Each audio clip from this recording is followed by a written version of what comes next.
Prolog. Keina, Grey Morning, Sweet Enemy.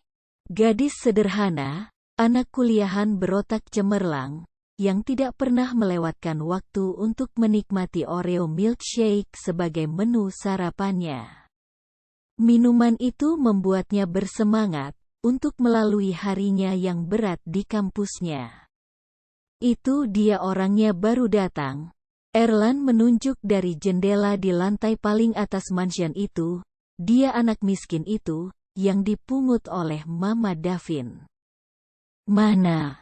Jason ikut-ikutan mengintip di jendela dan mengernyit. Sepertinya dia biasa-biasa saja. Apa yang membuat Mama Davin memungutnya?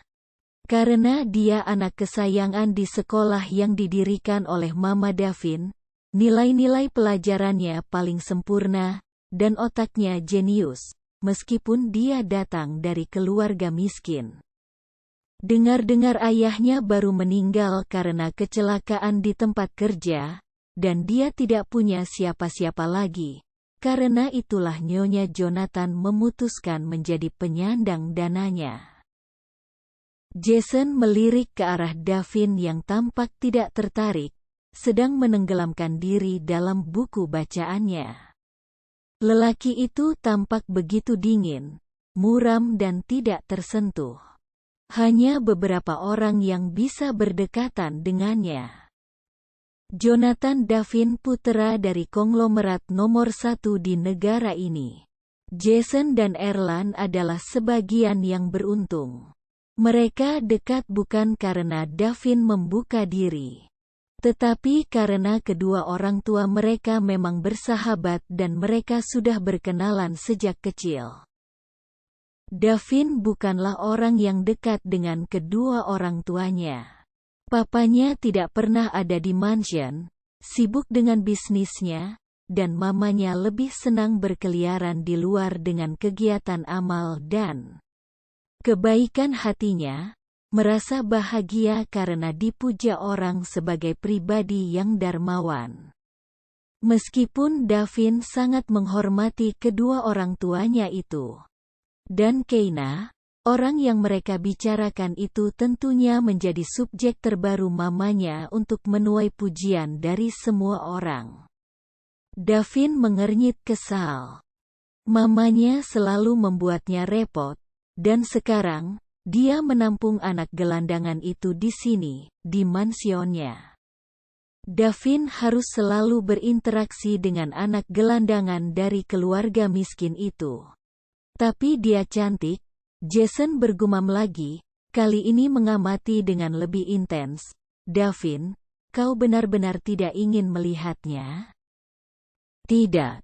Davin mengangkat kepalanya dari buku.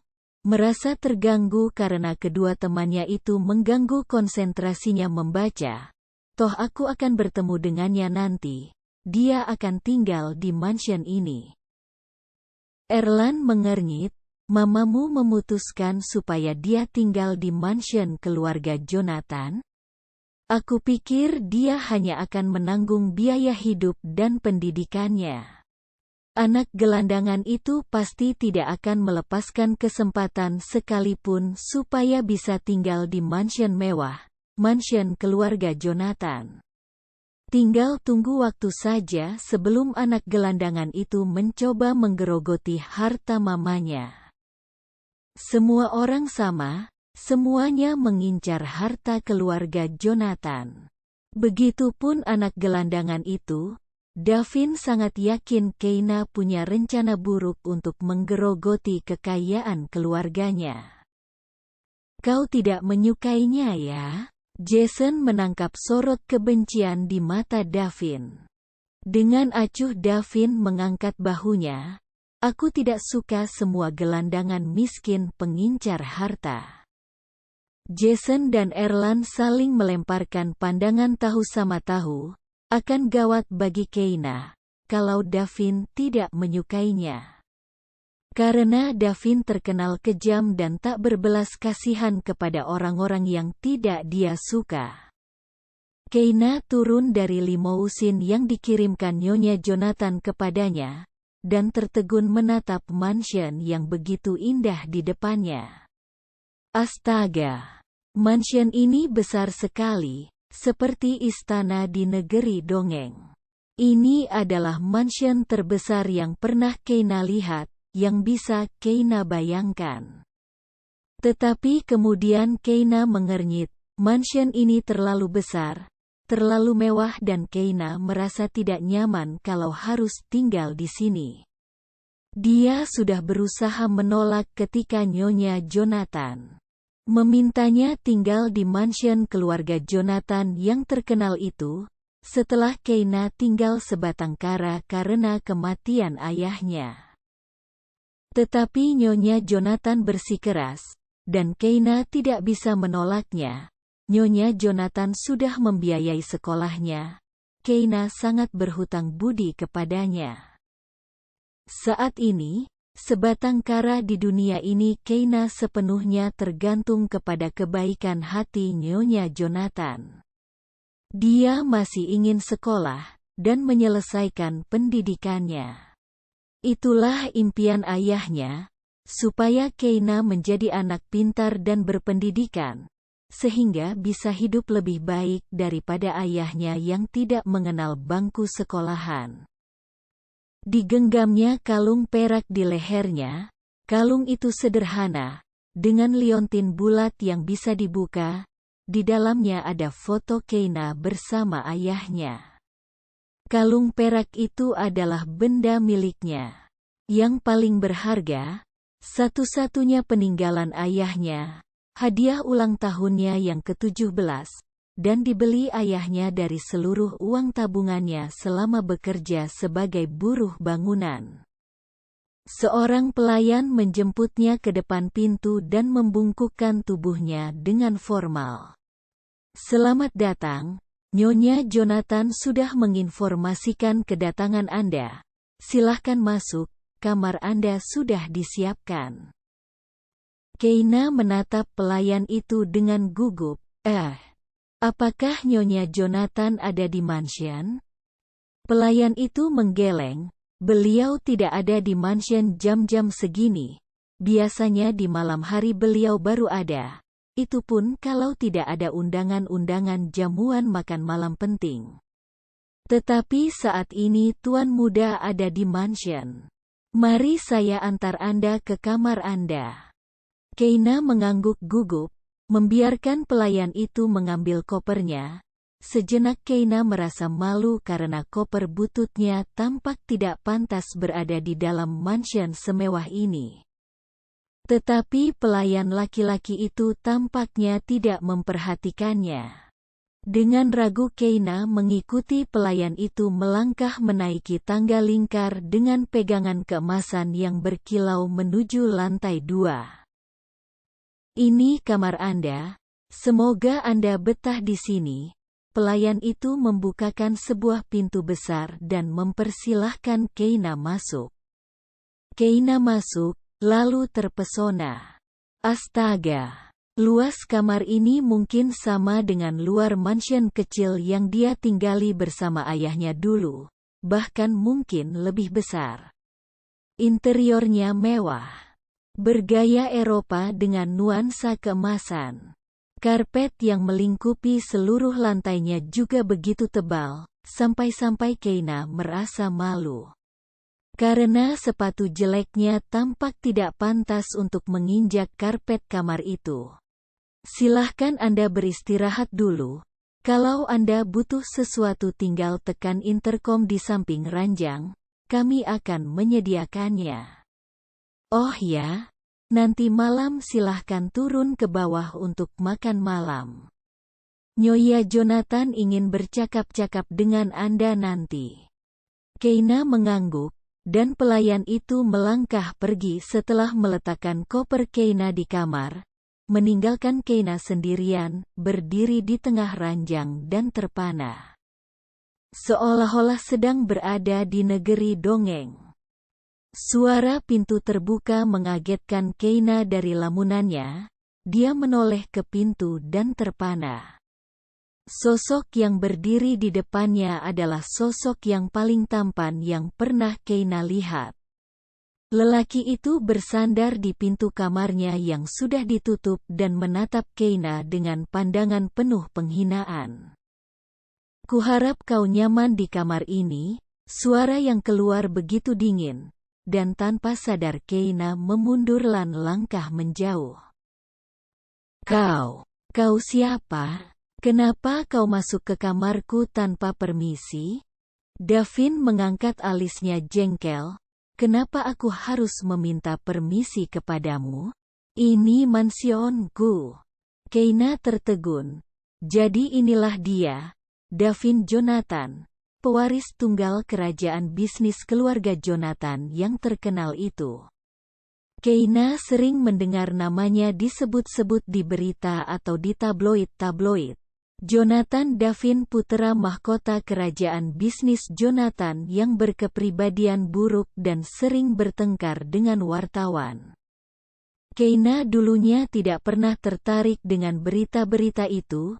Dia terlalu sibuk belajar di pagi hari dan kerja sambilan di malam harinya. Tetapi satu yang pasti, Jonathan Davin yang asli jelas lebih tampan dari apa yang ditayangkan di televisi atau di tabloid-tabloid. "Aku kesini untuk memperingatkanmu." Davin melemparkan pandangan mencemooh kepada Keina. "Kau pasti merasa beruntung sekali karena mamaku mengizinkanmu tinggal di mansion kami. Tapi kau jangan terlalu berbesar hati. Aku akan menendangmu langsung dari mansion ini segera setelah kau lulus sekolah nanti, karena tempat yang pantas untukmu bukanlah di mansion ini, tetapi di tempat kumuh, bersama para gelandangan sejenismu." Davin mengernyit menatap Keina, lalu membalikkan tubuh dan melangkah pergi meninggalkan kamar Keina, dengan pintu berdebam di belakangnya. "Sepertinya kalian sangat rukun." Jason tertawa geli ketika dia dan Davin berpapasan dengan Keina di lorong mansion. Lalu Keina hanya menganggukkan kepalanya dan bergegas menjauh. Sementara Davin hanya menatap dengan pandangan dingin. Davin melemparkan pandangan marah kepada Jason. "Jangan bercanda. Aku benar-benar terganggu dengan kehadirannya di mansion ini. Tapi kau tidak berbuat apa-apa untuk mengusirnya dari sini." Davin tampak berpikir. "Jangan salah, aku sedang membuat sebuah rencana." "Rencana apa?" Jason menatap Davin dengan pandangan tertarik. "Rencana yang bisa membuat mama mengusirnya dari mansion ini." Mansion itu heboh ketika di pagi harinya Nyonya Jonathan berteriak marah karena salah satu kalung rubi favoritnya hilang. Kalung itu adalah benda yang berharga. Selain karena harganya yang tak ternilai, kalung itu adalah kalung warisan yang diturunkan secara turun-temurun kepada pengantin keluarga Jonathan. Seluruh isi mansion begitu heboh. Seluruh pelayan ribut mencari kalung itu, dan ketika tak juga ditemukan, mereka mulai saling menuduh. Dulu tidak pernah ada barang yang hilang di mansion ini. Iya, dulu mansion ini sangat aman. Atau jangan-jangan karena anak itu? Kau pernah lihat kan, anak angkat Nyonya Jonathan yang ditempatkan di lantai 2 itu? Kemarin dia datang dan kalung Nyonya hilang. Sungguh suatu kebetulan. Betul juga, sebelum kedatangan anak itu, mansion ini tidak pernah terdengar ada kejadian pencurian apapun. Davin kebetulan lewat dan mendengar percakapan para pelayan yang saling berbisik-bisik itu. Dia tersenyum. Bagus. Bara sudah dinyalakan. Tinggal menunggu angin menghembus supaya apinya membakar Keina. Dengan langkah tenang Davin melangkah memasuki ruang kerja mamanya yang kebetulan sedang ada di rumah. "Aku dengar kalung mama hilang." Davin langsung menyapa dan duduk di kursi, di seberang meja kerja mamanya. Nyonya Jonathan mengangkat kepalanya dari berkas di hadapannya dan mengerutkan alisnya. Benar-benar kecerobohan luar biasa. Kalung itu warisan turun-temurun keluarga Jonathan. Kalau para pelayan itu tidak bisa menemukannya, Mama akan memecat mereka semua. Mama sudah lapor polisi? Belum, Nyonya Jonathan bersedekap. Mama ingin para pelayan mencarinya dulu. Kalau sampai malam mereka tidak bisa menemukannya, Mama akan menghubungi polisi. Davin mengangkat bahunya. Bukankah ini suatu kebetulan? Kebetulan apa? Bahwa kalung Mama hilang setelah anak gelandangan itu masuk ke rumah ini. Davin Jonathan, jaga bicaramu. Suara Nyonya Jonathan meninggi. Kau tidak tahu apa yang kau tuduhkan. Keina adalah anak baik di sekolah, dan dia jenius dengan nilai tertinggi. Bagaimana mungkin kau mencurigainya mengambil kalung itu? Aku tidak mencurigainya. Aku hanya berpikir bahwa itu suatu kebetulan. Davin menatap mamanya dengan penuh perhitungan. Kalung itu tidak ketemu sampai sekarang. Dan kamar anak gelandangan itu adalah satu-satunya tempat yang belum diperiksa pelayan. Tidak ada ruginya kan Mama memeriksa kamar anak itu. Nyonya Jonathan termenung mendengar perkataan anak tunggalnya itu. Benar juga. Tidak ada ruginya kan kalau dia memerintahkan pelayannya memeriksa kamar Keina? Keina sedang belajar dan mencoba memecahkan soal aritmetika yang rumit ketika pintu kamarnya terbuka dan beberapa pelayan masuk, diikuti Nyonya Jonathan sendiri. Dan Davin yang menatapnya dengan sinar kebencian yang aneh di belakangnya. Nyonya Jonathan. Keina langsung berdiri dari kursi belajarnya. Nyonya Jonathan hanya menatapnya datar. Kau tidak keluar ya seharian ini? Iya Nyonya Jonathan. Sepulang sekolah saya langsung belajar di kamar.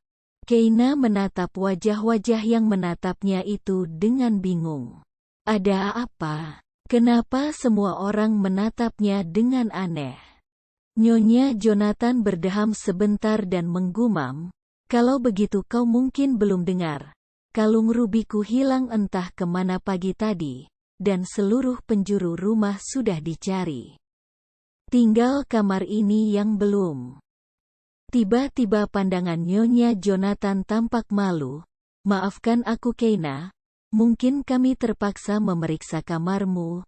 Aku harap kami tidak akan menemukan kalung itu di sini. Wajah Keina pucat pasi antara perasaan terhina dan sedih. Kalung Nyonya Jonathan hilang, dan dia sebagai pendatang yang datang dari kelas miskin, harus menghadapi penghinaan karena dicurigai. Dengan pedih Keina mengangkat dagunya, silahkan periksa kamar ini. Ketika para pelayan bergerak memeriksa seluruh bagian kamar, Keina sungguh yakin bahwa mereka tidak akan menemukan apa-apapun di kamar ini. Keina sungguh tidak mengambil kalung rubi itu. Bahkan dia tidak terpikirkan sama sekali akan bentuk kalung rubi itu. Tetapi kemudian, seorang pelayan membuka laci pakaian Keina dan terkesiap. Semua menoleh ke arah suara itu dan tertegun. Di laci baju itu, di bawah pakaian-pakaian Keina, ada kalung rubi itu tergeletak di sana. Wajah Nyonya Jonathan berubah-ubah antara kekecewaan dan kemarahan. Aku sudah berbuat baik kepadamu. Aku tidak menyangka kau melakukan perbuatan yang begitu tidak terpuji. Keina pucat pasi. Sungguh tidak menyangka kenapa kalung itu ada di sana. Dia sungguh tidak tahu. Bagaimana bisa? Bagaimana mungkin? Kemudian dia menangkap sinar kemenangan dan seringai menghina sekilas dari Devin dan dia sadar. Lelaki itu pernah mengancam akan mendepaknya keluar dari mansion ini. Keina sangat yakin ini adalah pekerjaan Devin untuk memfitnahnya. Nyonya, saya sungguh-sungguh tidak mengambil kalung itu. Suara Keina bergetar karena semua pelayan dan Nyonya Jonathan menatapnya dengan menuduh. Saya tidak tahu bagaimana bisa kalung itu berada di sana. Apa kau pikir kalung itu bisa jalan sendiri? Gumam Devin dengan pandangan menghina. Nyonya Jonathan menghela nafas panjang. Kita bicarakan ini nanti. Keina, kau ikut ke ruanganku. Aku harus mengevaluasi kebijakanku memberikan bantuan kepadamu, kau sungguh-sungguh mengecewakanku. Dengan marah Nyonya Jonathan membalikkan badannya dan pergi, para pelayan langsung mengikutinya. Sementara itu Devin tetap tinggal di sana, bersedekap dan menatap Keina dengan santai. Well, sepertinya kau akan lebih cepat didepak dari sini. Tidak perlu menunggu sampai kau lulus sekolah. Gumamnya mengejek. Mata Keina berkaca-kaca antara perasaan malu dan marah luar biasa. Kau sungguh jahat, desisnya penuh emosi. Tanpa perasaan Devin terkekeh dan kemudian matanya berubah kejam ketika melangkah mendekati Keina, membuat Keina memundurkan langkahnya setengah takut. Devin terus mendekat sampai Keina terjebak di tembok. Tempatmu bukan di sini. Tempatmu di sana di tempat kumuh bersama para gelandangan. Aku sudah pernah bilang kan? Jadi jangan bermimpi kau bisa tinggal dan menikmati kemewahan di mansion ini.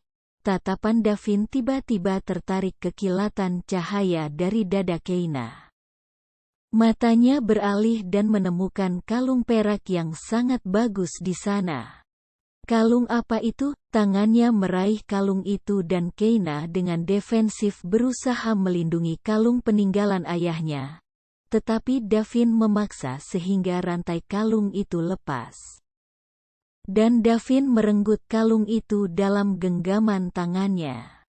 Jangan! Keina berusaha berteriak dan meraih kalung itu, tetapi tubuh Devin terlalu tinggi.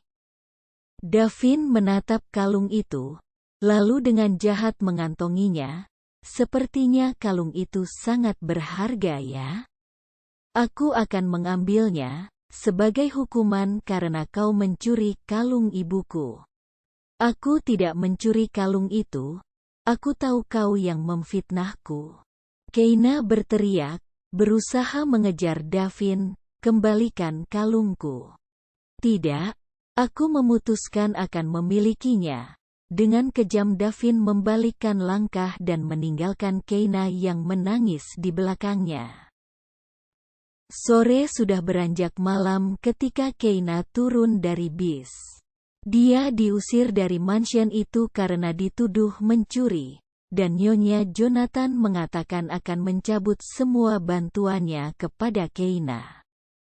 Serta Keina harus berterima kasih kepadanya karena Nyonya Jonathan memutuskan tidak akan melaporkan Keina kepada polisi. Karena kalau tidak, Keina akan dipenjara. Sekarang Keina berdiri di dekat kompleks rumah kumuh, rumahnya yang dulu. Dan bingung harus berbuat apa. Dia tidak punya rumah karena rumahnya bersama ayahnya dulu sudah disita. Dan dia tidak punya siapa-siapa. Dan perutnya lapar, tapi dia juga tidak punya uang. Yang dia bawa ketika keluar dari mansion Nyonya Jonathan hanyalah pakaian-pakaiannya. Sambil menekan perutnya yang mulai terasa perih, Keina melangkah ke emperan sebuah toko yang sudah tutup. Dan duduk di sana. Seperti melengkapi kepedihannya, hujan turun dengan derasnya. Meniupkan hawa dingin dan cipratan air yang mulai membasahinya, emperan toko itu ternyata tidak cukup melindunginya. Lapar dan sakit hati, Keina teringat akan ayahnya dan menangis. Diingatnya ketika ayahnya pulang sambil membawa jatah makan siang di proyek bangunannya untuk Keina. Ayahnya berpuasa tidak makan siang supaya bisa membagi jatah makan siangnya dengan Keina. Mereka lalu makan sepiring berdua, meskipun hanya makanan sederhana. Tetapi karena dimakan dengan penuh rasa syukur dan bahagia, terasa begitu nikmat. Ayahnya adalah sosok malaikat dalam hidup Keina. Meskipun mereka tidak beruntung dalam hal keuangan, tetapi mereka berbahagia dalam kesederhanaan, bisa memiliki satu sama lain. Keina selalu mengingat pesan ayahnya supaya dia selalu menjaga hatinya. Kita ini orang miskin Keina, tetapi jangan sampai kita juga miskin hati. Isilah hatimu dengan kebaikan, maka kau akan menjadi orang kaya di hadapan Tuhan. Dan sekarang ayahnya sudah tiada. Kecelakaan di tempat kerja, ayahnya tertimpa batu ketika sedang mengopernya ke atas. Ayahnya bekerja sebagai buruh bangunan di sebuah proyek pembangunan apartemen. Dan ayahnya meninggal seketika. Di tengah hujan deras ini, hati Keina hancur mengingat ayahnya, dan kalung liontin kenangan ayahnya sudah direnggut oleh Davin yang jahat itu. Air mata Keina mengalir deras. Rasanya lebih baik dia mati saja. Mama masih kecewa dengan Keina. Mama tidak menyangka dia akan berbuat seperti itu. Nyonya Jonathan mendesah sedih sambil menatap makan malamnya. Hujan deras turun di luar. Dan dia hanya berdua dengan Davin di meja makan yang besar itu. Tuan Jonathan sedang dalam perjalanan bisnisnya di luar negeri. Davin mendengus kesal. Yah, Mama seharusnya tahu. Orang miskin biasanya memang tergoda menjadi pencuri ketika mereka dihadapkan pada barang-barang berharga. Nyonya Jonathan menggelengkan kepalanya. Dulunya Mama berpikir Keina akan berbeda. Nyonya Jonathan mendesah, kau tahu, kita berhutang budi kepadanya. Hutang budi? Davin mengernyit. Nyonya Jonathan menatap Davin dan tersenyum lembut. Kau masih kecil waktu itu, mungkin kau lupa. Nyonya Jonathan mulai bercerita, dulu ada seorang pemain biola terkenal, namanya Robert. Dia berasal dari keluarga miskin, tidak mengenal sekolah, tetapi sangat berbakat, dia sahabat papamu. Davin tidak mengingatnya, tetapi entah kenapa ada dorongan samar-samar ingatan di benaknya. Suatu hari, ada penculik. Kau waktu itu sedang berumur 5 tahun. Kau bermain-main sendirian di lorong kantor papamu. Di saat yang sama, Robert sedang mengunjungi papamu. Untuk persiapan kunjungannya ke Austria, dia menerima kontrak kerja untuk tampil di konser-konser besar di seluruh dunia. Masa depannya sangat cerah. Tatapan mata Nyonya Jonathan menerawang, mengenang masa lalu, dan dia menemukan penculik itu sedang berusaha menculikmu. Penculik itu sudah menyekap dan membawamu, tetapi Robert mencegahnya. Nyonya Jonathan menghela nafas panjang. Penculik itu membawa pisau dan melukai Robert. Tetapi dia berhasil menyelamatkanmu. Petugas keamanan datang dan penculik itu ditangkap. Kau selamat, kembali dalam pelukan kami. Di mana Robert sekarang, Ma? Davin mengernyit. Dia tidak pernah mendengar pemain biola terkenal bernama Robert sampai sekarang. Kalau dia memang berbakat dan bermasa depan saat itu, pasti sekarang dia sudah dielu-elukan dan terkenal sampai penjuru dunia. Nyonya Jonathan menyusut air matanya. Robert. Penculik itu mencabik tangan kirinya dengan pisau, dan mengenai saraf yang paling penting. Luka itu membuat Robert tidak akan pernah bisa bermain biola seumur hidupnya. Karirnya hancur dan seluruh masa depannya hancur. Papamu sebenarnya berusaha menolongnya, tetapi dia menolak semua bantuan dari papamu. Dia menghilang. Nyonya Jonathan menatap Davin sendu. 20 tahun kemudian, tanpa sengaja aku bertemu dengan Keina dan melihat kemiripannya dengan Robert. Apakah maksud Mama? Wajah Davin memucat ketika berhasil menarik kesimpulan. Ya Davin, Keina adalah anak perempuan Robert, dan kita punya hutang budi yang begitu besar kepada keluarga mereka, karena menyelamatkan mulah Robert kehilangan masa depannya. Membuatnya dan anak perempuannya hidup miskin selama ini. Tiba-tiba tatapan mata Nyonya Jonathan berubah tajam. Mama tahu bukan Keina yang mencuri kalung Mama. Wajah Davin yang sudah pucat mendengar informasi itu semakin memucat. Apa? Kau yang melakukannya? Nyonya Jonathan menatap tajam. Mama tahu Keina tidak akan berbuat begitu. Dia terlalu jujur dan polos untuk mencuri. Kalau begitu kenapa Mama mengusirnya dari mansion ini? Suara Davin berubah cemas. Dia telah salah paham selama ini. Dia telah membuat Keina terusir dari rumah ini. Karena pandangan jahatnya pada kemiskinan Keina. Padahal semua penderitaan yang menimpa Keina, semuanya berakar kepadanya. Karena ayah Keina berusaha menyelamatkannya. Mama ingin kau belajar dari kesalahanmu, supaya kau tidak gegabah bertindak, dan menilai orang dari kaya dan miskinnya.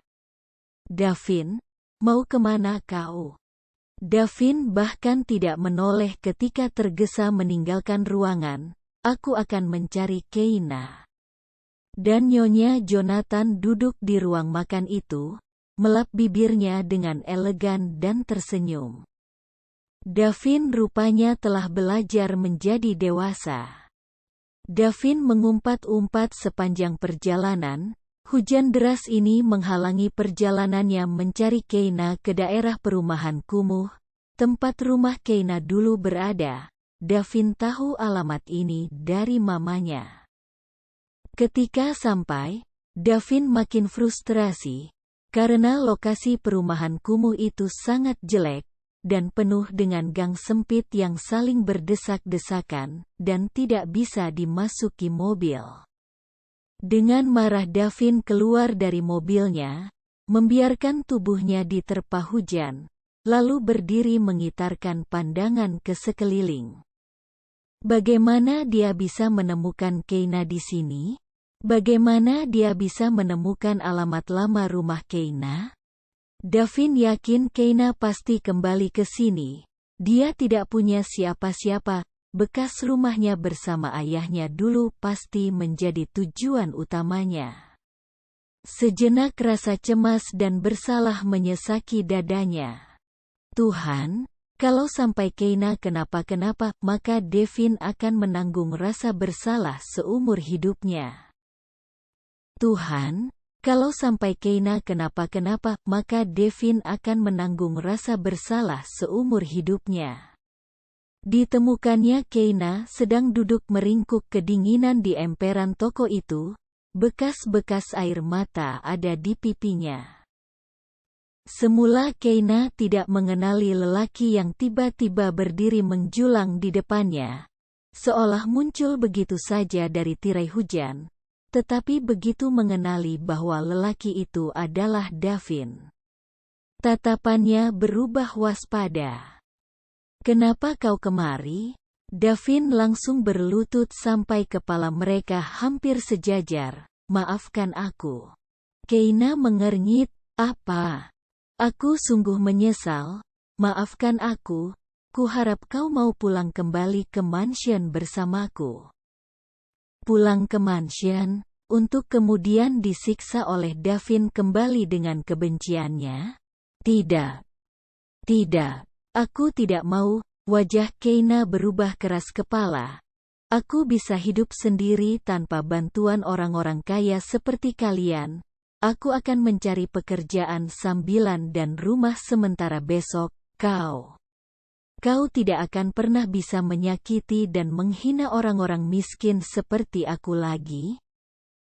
Hati Davin terasa dirobek oleh perkataan Keina yang penuh kepedihan itu.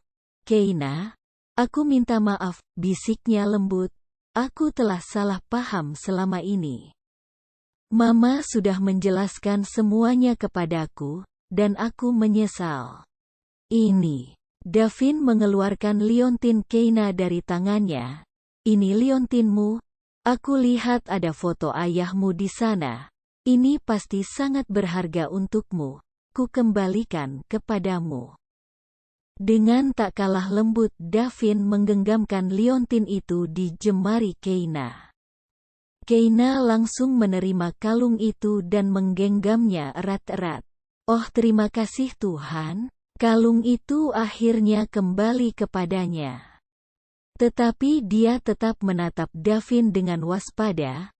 Kenapa kau berubah pikiran secepat itu? Pikiran buruk berkecamuk di benak Keina.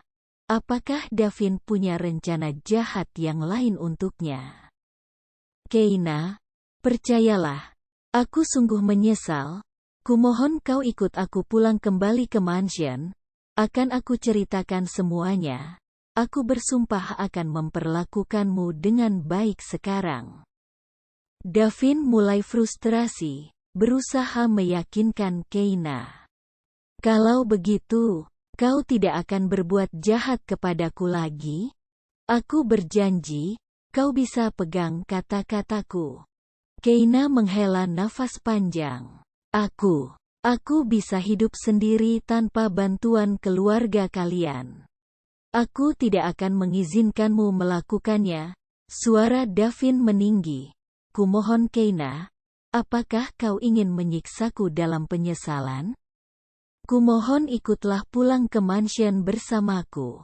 Izinkan aku membalas budi dan menebus kesalahanku. Keina termenung. Kumohon Keina. Nada frustrasi mulai mewarnai suara Davin. Lelaki itu tampak benar-benar tersiksa. Akhirnya Keina menganggukkan kepalanya yang langsung disambut dengan desahan lega Davin. Lelaki itu melepaskan jaketnya dan memakaikannya di kepala Keina. Tapi kau akan basah. Tidak apa-apa, aku lebih kuat daripada kau. Dengan lembut Davin menghela Keina dan mereka berlari menembus hujan masuk ke mobil. Aku akan memperlakukanmu dengan baik Keina. Mungkin aku tidak bisa mengucapkan terima kasih secara langsung kepada ayahmu. Tetapi ayahmu akan tenang di sana, karena kau ada dalam penjagaanku. Janji Davin dalam hati. Bukan begitu caranya. Davin mengerutkan alis, dan dengan tidak sabar meraih tangan Keina lalu memposisikan jemari Keina dengan benar memegang garpu dan pisau itu. Begini cara memegangnya. Kalau kau salah memegang, Tuan dan Nyonya besar yang terhormat itu akan menyadarinya dan mempermalukanmu. Aku tidak akan mempermalukan Keina, meskipun aku termasuk di golongan Nyonya besar yang kau maksud Davin. Nyonya Jonathan yang sedang duduk membaca di sudut ruangan menyeletuk.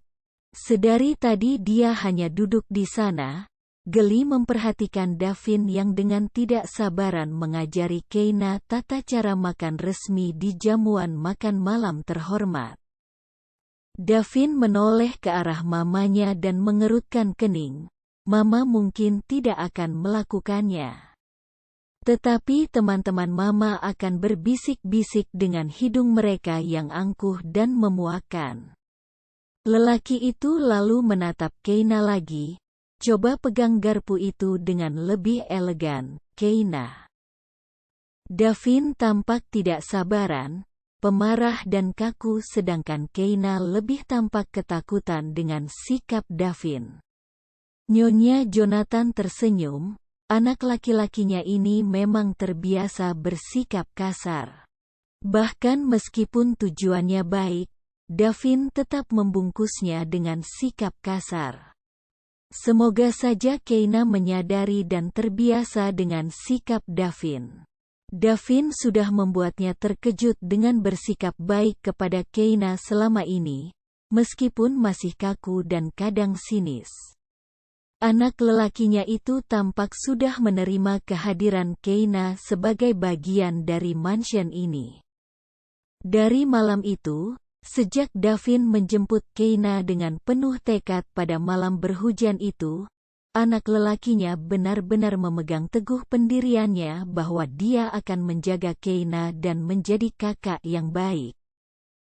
Meskipun mereka berdua tampak begitu serasi lebih daripada kakak dan adik, ditatapnya Davin yang begitu tampan, berdiri dan menggenggam jemari Keina mengatur cara jemari Keina menggenggam dengan baik.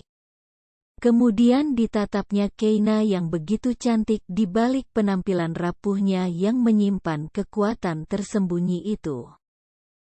Mereka begitu cocok bersama, Nyonya Jonathan membatin, lalu tersenyum sendiri. Mungkin kalau tentang hal itu, lebih baik diserahkan kepada yang muda-muda saja untuk memutus. Bersambung ke part 1.